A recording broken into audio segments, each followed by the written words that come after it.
Spirometry. Salerno University and Spin Institute, where the group head by Carmine Attanasio has grown a sample and gave us the DC characterization, and other colleagues that helped us in more microwaves and transmission electron microscopy. I'd like also to thank Carlo Meneghini and Settimio Mobilio for the help in making XAFS measurements. In this talk, I will focus on the properties that we have found to depend on the ferromagnetic thickness.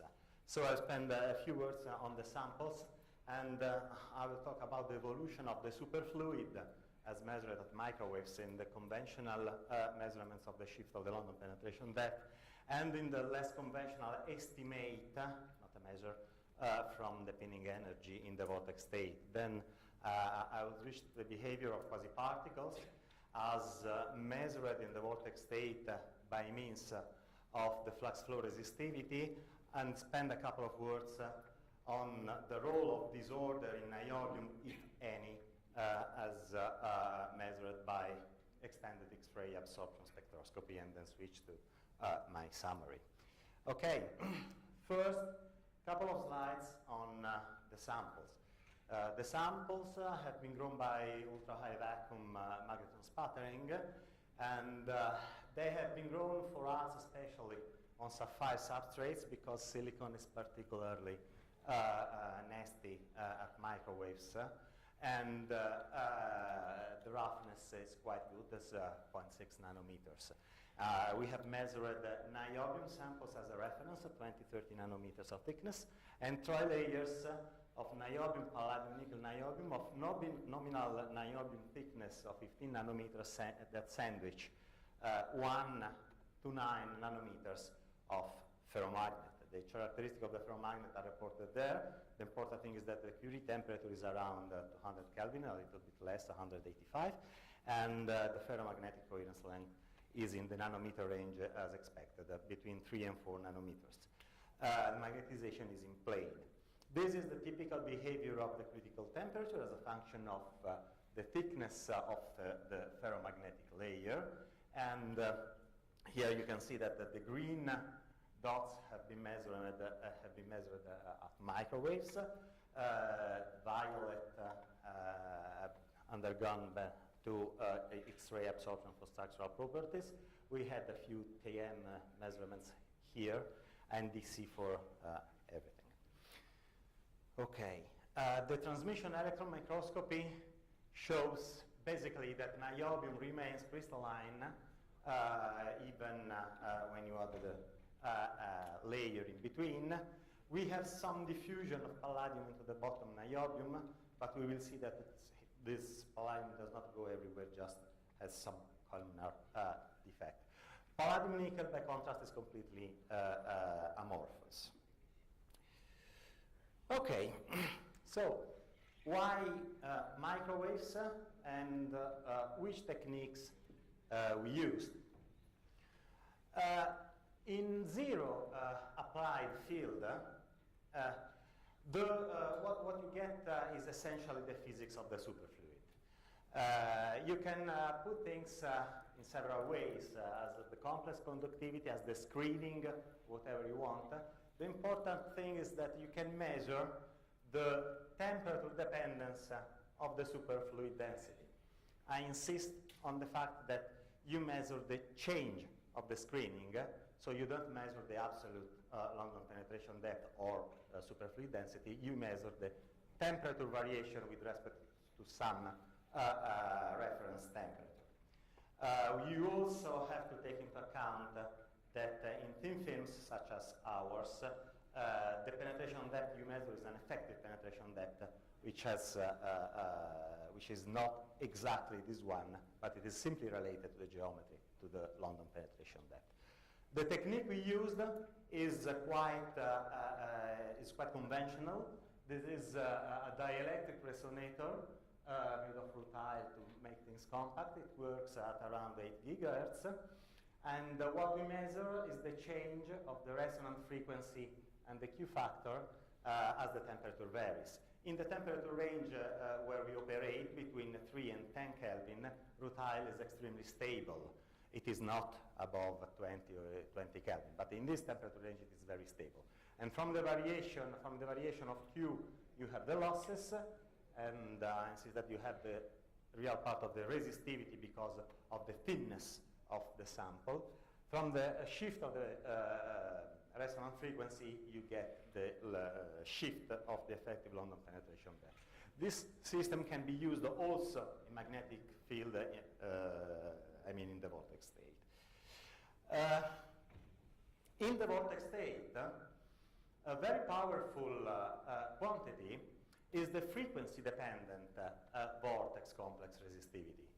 Having the frequency dependence of the complex resistivity is important because you can show that there are a variety of models that behave the same way, in which you have the flux flow resistivity, which is the resistivity, if you want a genuine flux flow resistivity, the one you would have if pinning would have been completely removed, that in general you cannot access in DC because the large current you have to put in, times some factor which takes into account thermal effects and pinning as a characteristic frequency.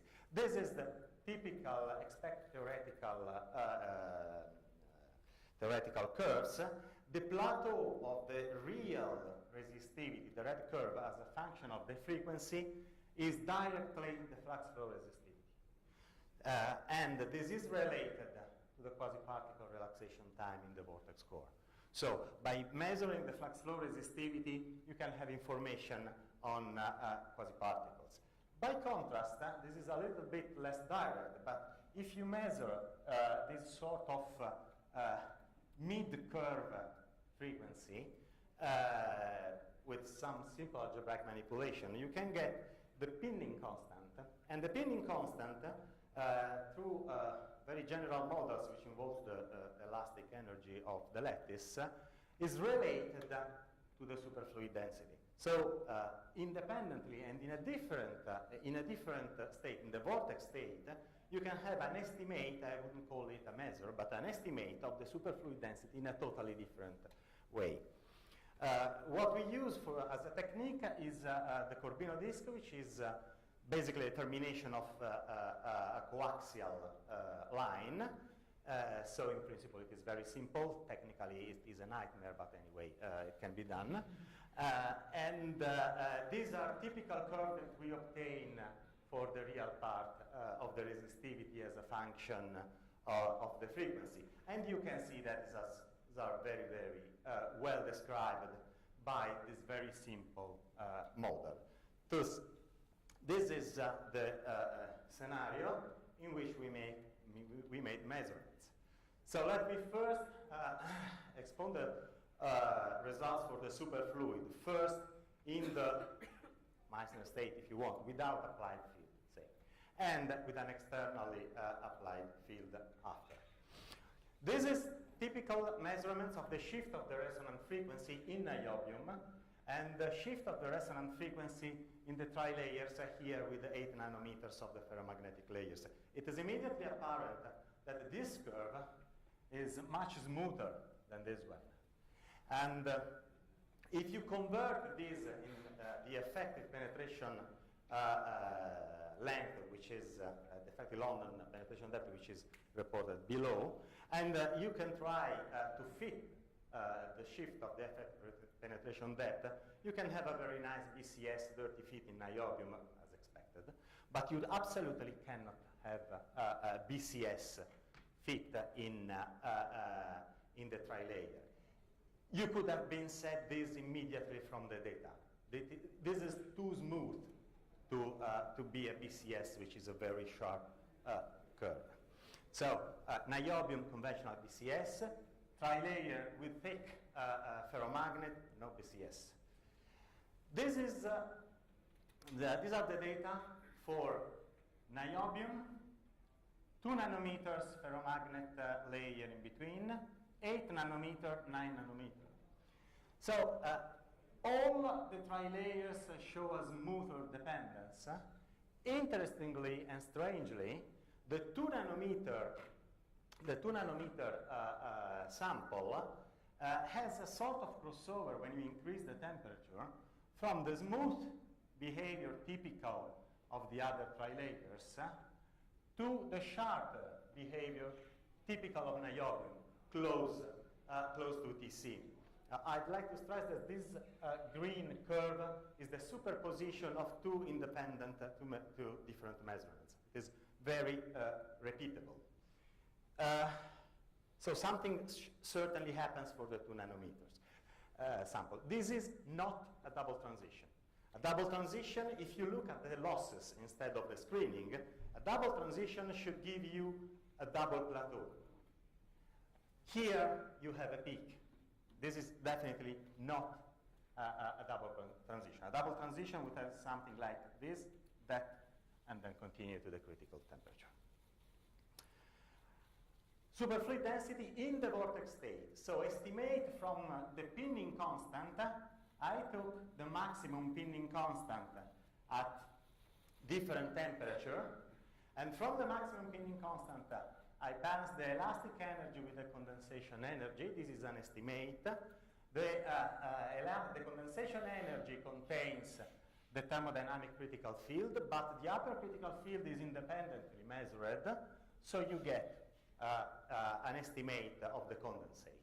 And if you invert this relation and get the condensate from this, you see that the red point goes nicely on what you measured without the applied field.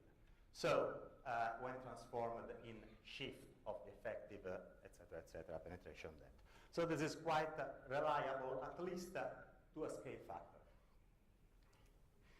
So when you put the condensate as a function of temperature in different trilayers, extracted from measurement in the vortex state, you have a steady decrease of the condensate with the thickness of the ferromagnetic layer. Here you have this kink, which is exactly the kink you had in the zero field measurements.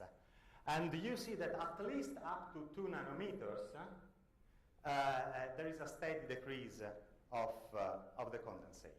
So, increasing the ferromagnetic layer, you have a decrease of the condensate and a transformation from a steep variation with temperature, niobium, BCS, to a smoother variation with temperature. So, for superfluid, then quasi-particles. This is directly the flux flow resistivity as obtained from Corbino disk measurements and also from the dielectric resonator measurements that we compared, of course. And what you see when you go from niobium to 1 nanometer, 2 nanometers,